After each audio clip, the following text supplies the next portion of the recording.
Hello friends, good morning. Welcome to my amazing सा प्यारा सा channel Physics Universe. I hope you are all fine at your home and you are enjoying this online learning. So today we are discussing about the topic of ICSE Standard 10 Chapter 4.9 Refraction of Light through a Glass Prism. So first of all, refraction of light. तो glass prism में कितने refraction होंगे, कैसे angles बनेंगे, ये हम आज पढ़ने वाले हैं। So first of all I am drawing prism.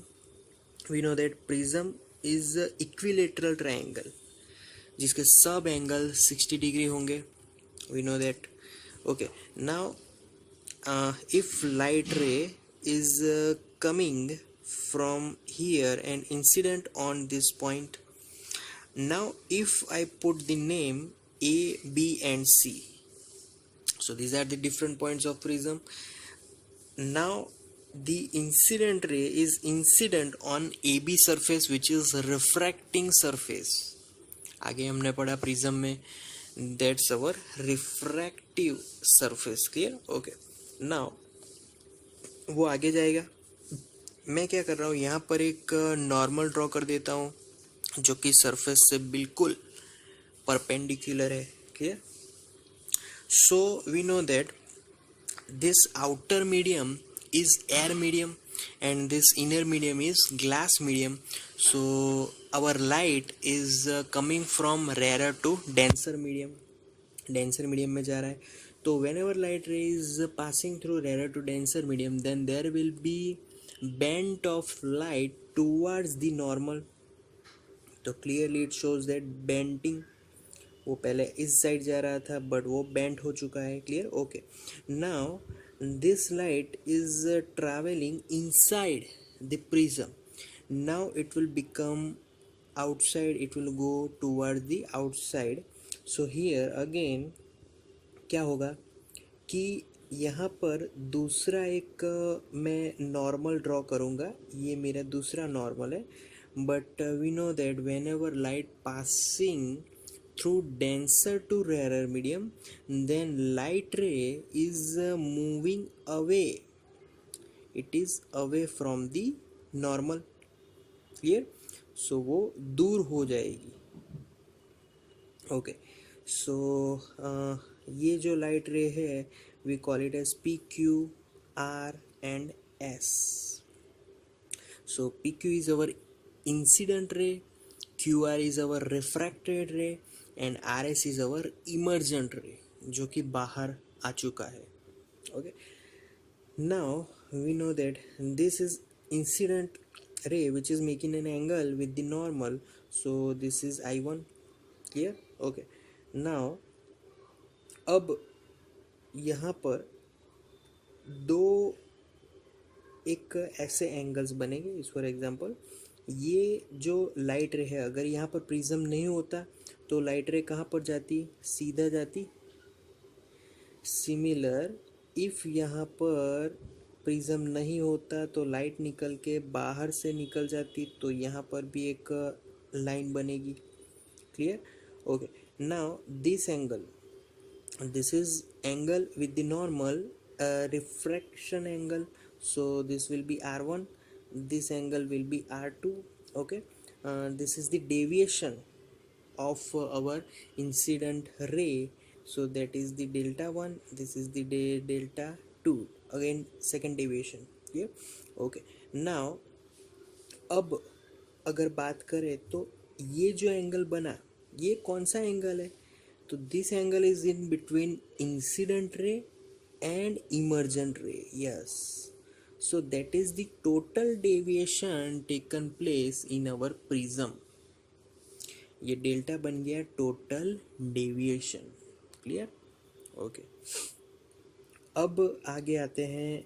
ये एक और angle, it is called emergent angle because emergent ray making an angle with the normal, so that is our emergent angle and I denote it as I2. तो यहाँ पर सारे angles बना दिए हैं, सभी एंगल्स हो गए हैं clear.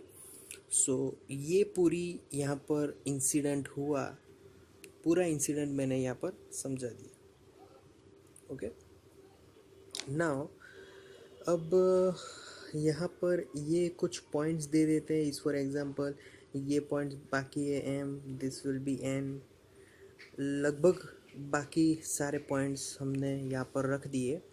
Okay, so starting from we know that from this angle I1 is the sum of these inner angles, it is called exterior angle.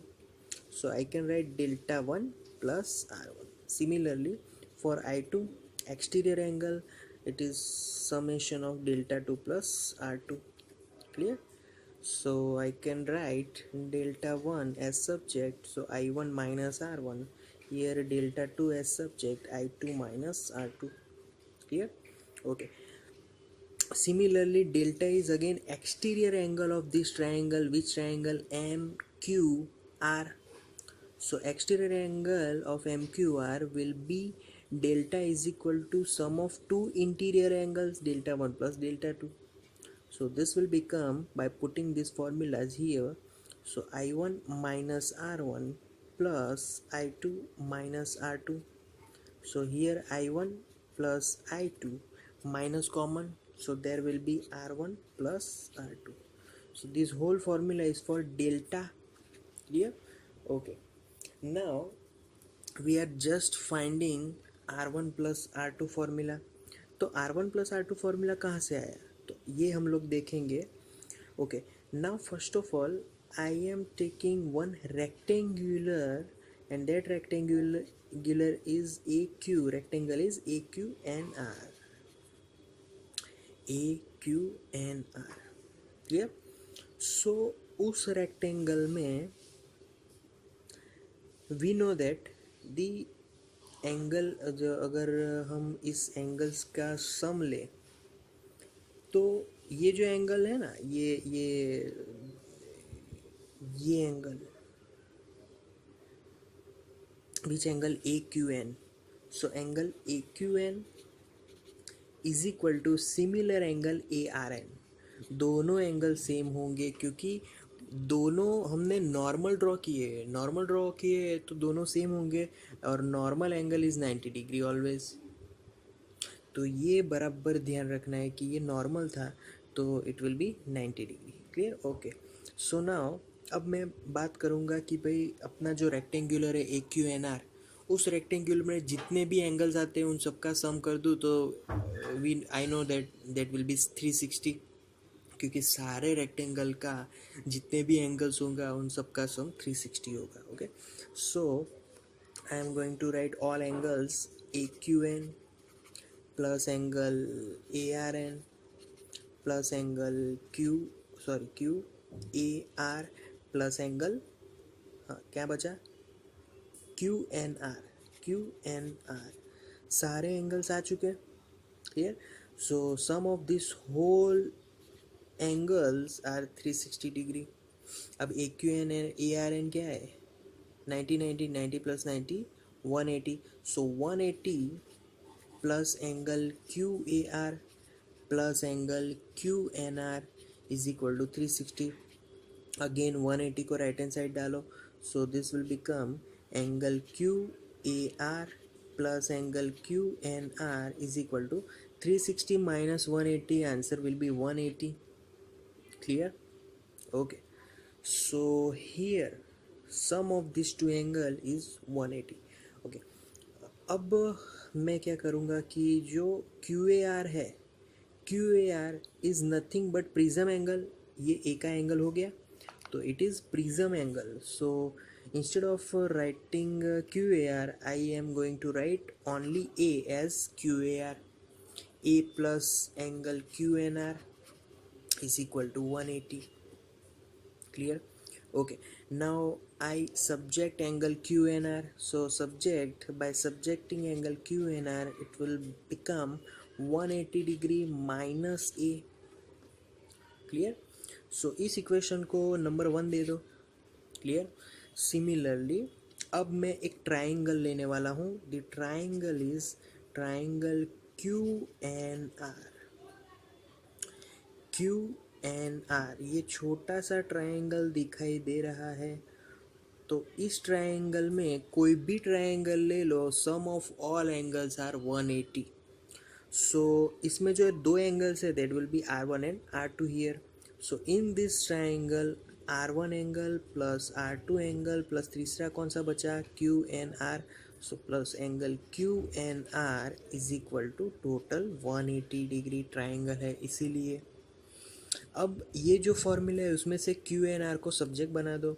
So angle Q N R subject is equal to 180 degree minus bracket R1 plus R2. So I put this equation as second equation. अब clearly तुम first equation और second equation को compare करो. Q N R 180 minus R1 plus R2. तो मैं दो equation को compare करूँगा. So my this portion are equal. तो I can write that in this equation, so I can write from that equation that A is nothing but A is equal to R1 plus R2. So earlier we discussed about the formula that delta is equal to, so delta is equal to I1 plus I2 minus bracket R1 plus R2. So by putting this formula here, so this formula now becomes delta is equal to I1 plus I2 minus A. Clear? So if I put A left hand side, so it will become positive. So delta plus A is equal to I1 plus I2. So this is the whole formula. This formula we can call it as prism equation. Clear? So that is the prism equation. Clear? Okay. Now, so guys, this video is quite long, so I have to cut it out here. So that's all for today, guys. Thank you very much to listening my video till the end. Thank you so much. That's all. In our next video we are discussing about the factors affecting the prism and prism equations. Clear? Okay, that's all. Thank you.